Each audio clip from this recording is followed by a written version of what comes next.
The sweet-sounding strumming of Jimi Hendrix's white 1968 Fender Stratocaster guitar will forever linger with those who are in awe of his talents. He infused lots of genres into one, making his blend of individuality. Jimi Hendrix explored the different ways of using the electric guitar for his innovative type of style. From playing the guitar with his mouth to setting one right on fire on stage, he became an inspiration for those to come with his world-famous guitar solos. Along with most rock legends, Jimi Hendrix shaped rock and roll history forever. Yet his radical life may have contributed to his tragic ending. Jimi Hendrix was born on November 27, 1942, in Seattle, Washington. At the young age of 17, his mother Lucille gave birth to Jimi with his father Al. Then, when Jimi was just 9 years old, his parents went through a really nasty divorce. Through the years, Jimi would see his mother sporadically before her death in 1958 from liver cirrhosis due to her alcoholic tendencies. Also, it was reported that 3 out of the 4 siblings Jimi had ended up in foster care due to their disabilities. All of these occurrences made Jimi develop into a shy and reserved boy growing up. But what kept Jimi going was music, especially his guitar. When Hendrix was 16, his father bought him his first guitar, and the following year, an electric guitar. Next, he eagerly started a band called the Rocking Kings, and the accounts of the members of Jimi's bands were shocked to see his stardom as an adult. It is said that he was then only an average musician and gave no indication of the almost compulsive creativity that he showed later.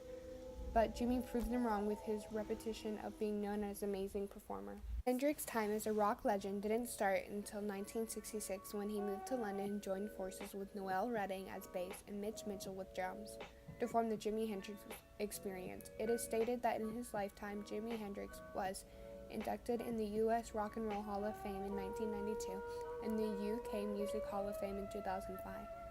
In 1992, Hendrix was awarded the Grammy Lifetime Achievement Award, but his greatest performance achievement was when he closed the Woodstock Festival in 1969, with his unquestionable talents were shown through his rock rendition of Star Spangled Banner.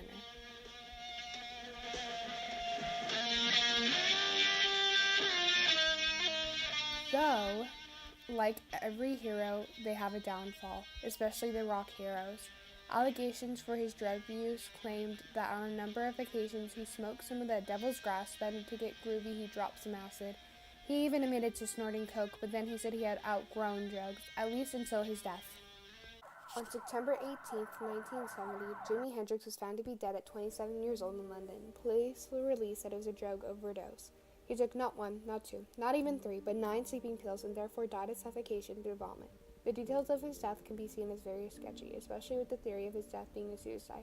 With Eric Burden, a member of the Animals, raised these allegations and created a sister scandal by saying that Jimi left a suicide note that was a lengthy poem. Burden explains the poem just says the things Hendrix has always been saying, but to which nobody ever listened. It is a note of goodbye and a note of hello.